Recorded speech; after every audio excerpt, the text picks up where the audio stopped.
Shalom, kita kembali akan mendengarkan firman Tuhan yang menjadi landasan kehidupan kita. Marilah kita berdoa.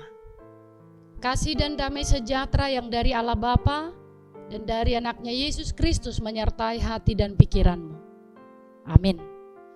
Firman Tuhan untuk kita hari ini tertulis dalam kitab Ibrani pasal yang ketiga ayat 4. Sebab setiap rumah dibangun oleh seorang ahli bangunan, tetapi ahli bangunan segala sesuatu ialah Allah.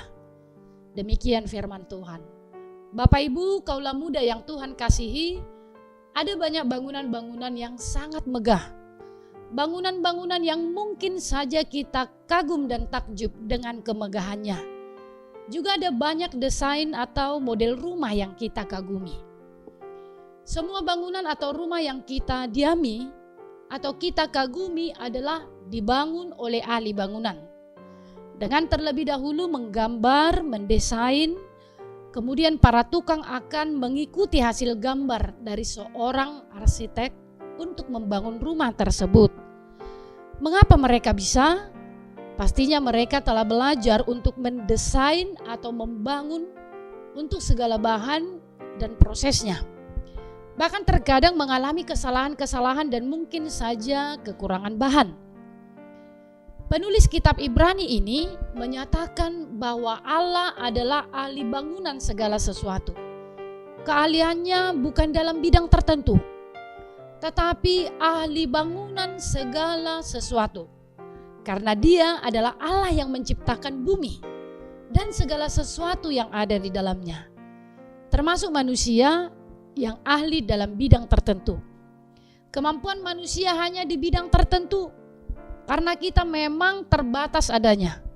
Kita hanyalah ciptaan yang memiliki keterbatasan dan juga ketergantungan kepada Sang Pencipta.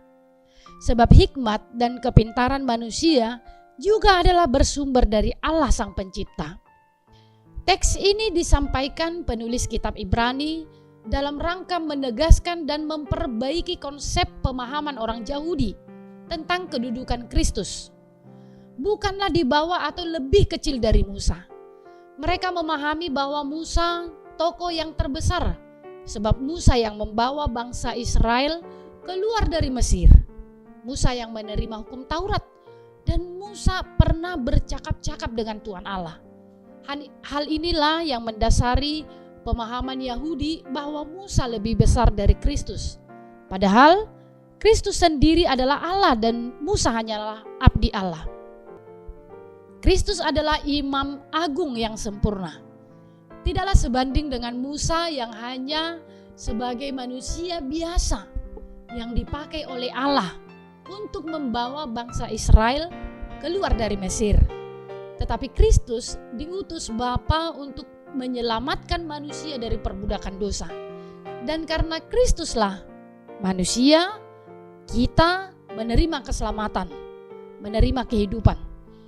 Untuk itu Bapak Ibu yang Tuhan kasihi, jangan pernah ragu untuk ahli bangunan segala sesuatu, yaitu Allah Bapa, Anak dan Roh Kudus.